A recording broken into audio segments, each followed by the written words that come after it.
The connection between electric field and electric potential is very important. And again, as we've said, the potential is like height, and the field is like the slope of the land around that height. You might have seen in elementary school, they might have taught you how to read a contour map. So if you're looking at something like a mountain and a canyon, if you look at this map, you see all these contours. And the point of the contour is the height is the same everywhere along here. Maybe this is 700 feet above sea level, and the next one is 800, 900, whatever. Uh, Everywhere along that line is an equipotential for gravity. The height is the same everywhere. We can write the electrostatics case the same way. We can say every point along this is the same voltage. The lines that connect, if we go from one of these to the other, for example, red is one height or voltage and green is another. There's a very short path here. Now, if you think about the gravitational equivalent of this, what this means is you're making a huge change in height over a very short walk. In other words, this is going to be like a cliff face. It's extremely steep. It'd be a very fast way to get down, whether you wanted to or not. On the other hand, the purple line here connects the same two equipotentials, the same two heights, but it's much slower. If you were actually trying to walk this path, you might much rather take the purple path than the blue path because it'll be way less steep and you can actually control your descent rather than just falling. We know from Physics 1 if we ignore friction, we can move all around one of these contours for free. If we're not changing our height, motion along there is free.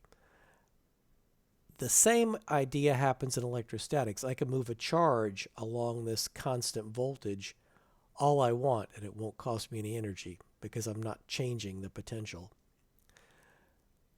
The purple line will get you there a lot more gently than the blue line. So we could look at the same idea in electrostatic terms if we look at a positive charge and a negative charge. As we walk around this positive charge, there are a whole bunch of points that have the same voltage. We would make an equipotential curve out of that to make one of our contour lines. We can do this in 3D. It's a lot easier to do this now than it was many years ago. And we can move this around and look at what this would actually look like in real life.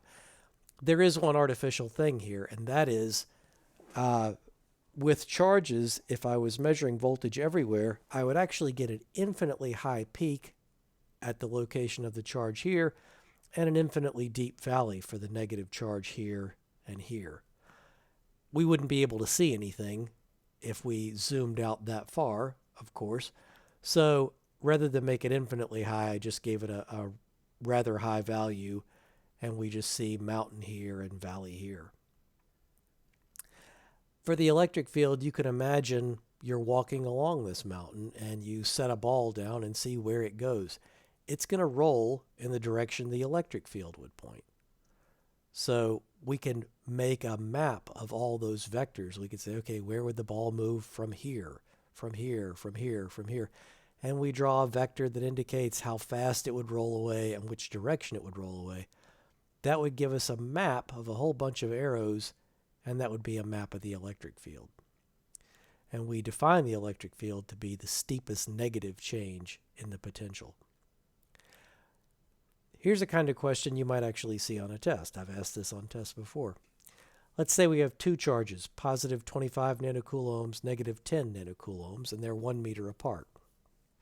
We're going to do this in one dimension, which means nothing exists that's not on the line. We just have a line that goes positive infinity to negative infinity. Nothing out here exists. We want to know what point or points are there where the electric field is zero. Then what about where the voltage is zero? So we can be very careful with the signs of things and the fact that left is negative and right is positive and all that. But it's really a little bit easier to solve this in physics terms first. Easiest way to do that is find the direction of the electric field caused by each of the charges in all three places, to the left of the left charge, to the right of the right charge, and in between them. So, since the electric field always points away from a plus and towards a minus, we get, if we're looking at the positive charge, on the left, it points to the left. On the right, it points to the right. It'll be a little bit weaker over here, further away, but these are the directions. What about for the negative charge? It always points towards the negative charge. So on the left, it points right. On the right, it points left. Well, what does this tell us? First of all, it tells me there's no way the electric field could be zero between these two charges, right? Both of them are pointing to the right, and I can't add two vectors that point to the right and get zero. So there's definitely no point here where E equals 0. Is there a point here where they're oppositely directed where E equals 0? I know this isn't going to happen because even though they are fighting each other, everywhere over here is closer to the larger charge. So there's no way the smaller charge will be able to match it. The only possibility is over here on the right.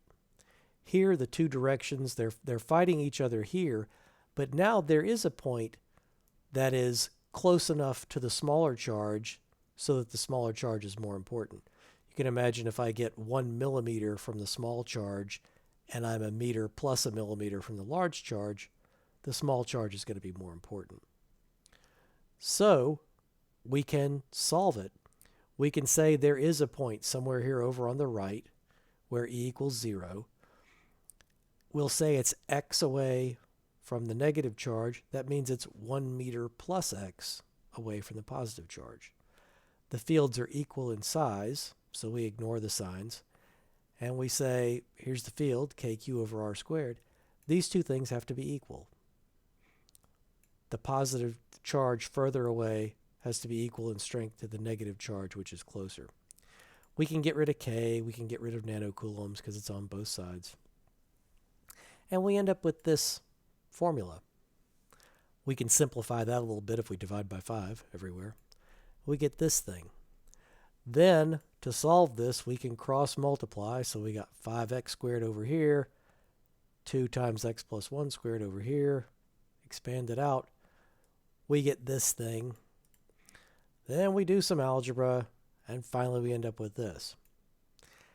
And since we've got a constant term, a term that's linear in x, and a term that's quadratic in x, we got the quadratic formula.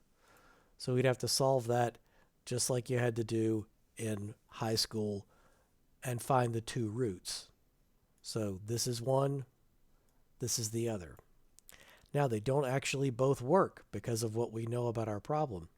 We already know we can't go in between the charges. That's where the negative one would put us over here to the left, and we know we can't be there. So the negative one we would throw out. The only one that works is this one, which means we're 1.7 meters from the positive charge and, 1.7 meters from the negative charge and 2.7 meters from the positive charge. Whenever you do a problem like this, check your answers, see if it makes sense. I put in my numbers here. I get an electric field strength of about 30.4 newtons per coulomb. Put it in for the other one, 30.4 newtons per coulomb. They are about the same strength here.